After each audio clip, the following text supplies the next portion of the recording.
So if I were going to do this in buttercream, I would make sure that it was iced well. I'd ice it in a pale yellow because I'm doing it in fondant in a pale yellow. I mean, whatever color you want. But what you could do is, after you ice it well, you could just take like a ruler and you can make little lines like they're little wood slats, which is what we're going to do on ours. Kind of like this. So you can still do that on the buttercream and then take like a veining tool like this, which we are going to still do this on ours, but I thought I would show you that it can be done in the buttercream. Kind of clean that off every once in a while. So you would do this here and then you would do it on the sides and stuff also. So it can be done in buttercream quite easily. Okay? All right, so normally I would chill this and get my fondant ready. And just clean up around the board. So you can chill it when you put the fondant over it. It'll just be firmer for you and easier to work with, especially when you're putting the detail in and pushing down with the veining tool. So let me just chill it, and I won't chill it there that long. I'll just roll out my fondant and then we'll come back and cover it. Okay, so I have my fondant out. Now this is already colored. This is the satin ice. It comes in the pale yellow and it comes in a darker yellow also. So I'm using the pale yellow. If you're using just a white fondant, you need to use the gel colors to color your fondant. Just knead it in. And you want to make sure that you really do knead up your fondant enough. I don't have any cornstarch or powdered sugar or anything on the table. I'm just kneading, getting it warmed up so it has the elasticity it needs to go over the cake.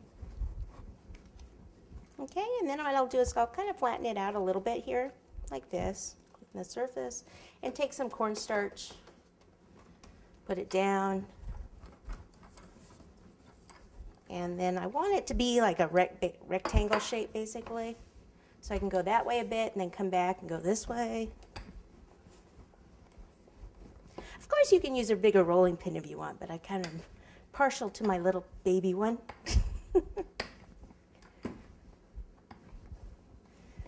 Just gotten so used to traveling with it because it's small and lightweight that I just use it all the time now. Feels weird to use a big one.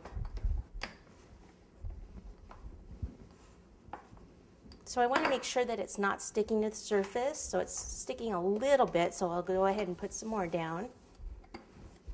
And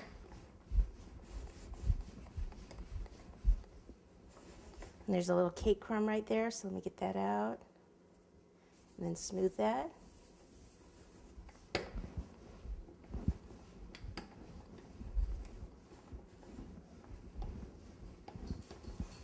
Okay, so I'm ready for the cake. Let me just take this bracelet off so I don't get lines, marks in the fondant.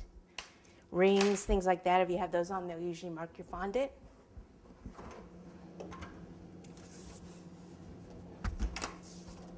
And what I'll do is bring the cake over here like this. Move this knife. Take it off this board with a spatula.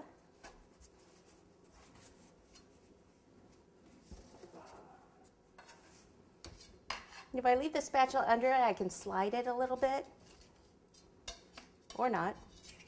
There we go. Okay, let me lift it this way, slide this, and I actually don't even need to cover all of that, so I can have it more this way, not that much more that way. There we go. Smooth the top. Feel like a little air bubbles there, so I can lift this up and get that out before I smooth down the sides.